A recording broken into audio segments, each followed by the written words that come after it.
Spin Selling is a sales book written by Rackham, first published in 1988.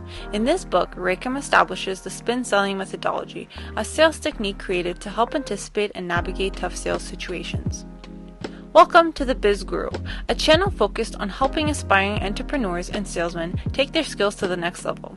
We provide some of the most valuable information so that you don't have to spend thousands of dollars and waste your time on courses.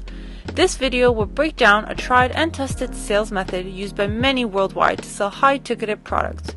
Remember, to get a thorough understanding of this sales method, be sure to buy the book by the author of this method, mentioned in the description below. After doing a meta-analysis of over 35,000 sales calls, Neil picked up the most common patterns in a successful sales call. This is when Spin was developed, which is now one of the most popular sales guides out there. The Spin sales method revolved around 4 categories: situation, problem, implication, need, payoff. The questions are positioned in the order presented to tackle each part of the sales process before closing the deal. The first set of screening questions is situation. This is used to help qualify the potential client. Remember, this does not replace preliminary research that you should have already done on the client. An example for this would be a personal trainer coming to you for advice on selling online coaching services. A question you may ask would be, what kind of systems have you been currently using to get new clients and manage existing ones? The next category is problem. A question posed to figure out the root problem and the meat and potatoes of why they are on the call.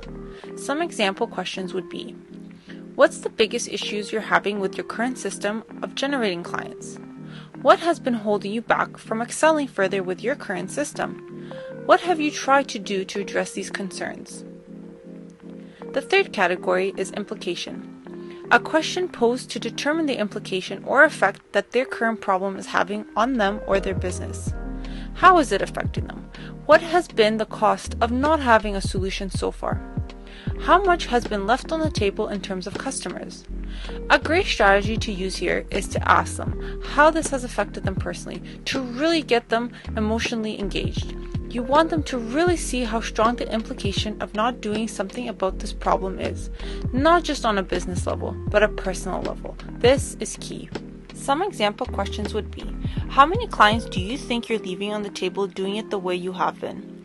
If things continue the way they do, how do you think that this will affect your business? How much time do you think it has taken away from your personal life having to try to look for solutions to these problems yourself? The last category is need, payoff. These next set of questions steer towards asking how finding a solution to these problems will help them. This helps them understand the value of finding a solution right away to the implication questions you have already asked them, which should already have them emotionally involved if done right. Examples of this include, if you could find a better system for client retention, how do you think that would affect your business or personal time? What benefits do you think working on your business rather than in your business would have towards your revenue or profits?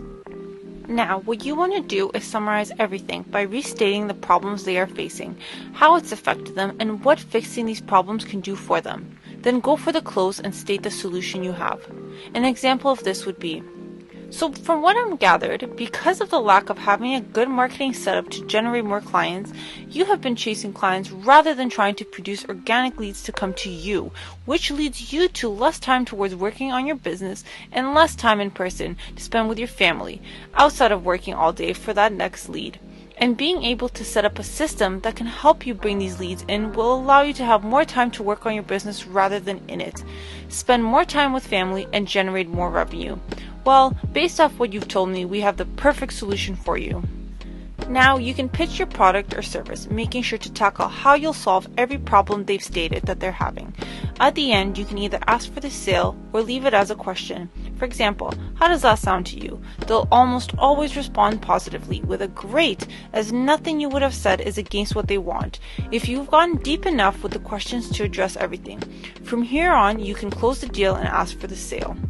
Remember, Rather than just going into the sales meeting with a potential client or business partner trying to wing it, always have a set of premeditated questions you can ask after doing research on them or the product. This sales method is extremely powerful when dealing with clients who come to you to inquire about your product or service. Thanks for watching the Biz Guru. Be sure to like and subscribe to the channel to support us, and feel free to share our video if you found it helpful.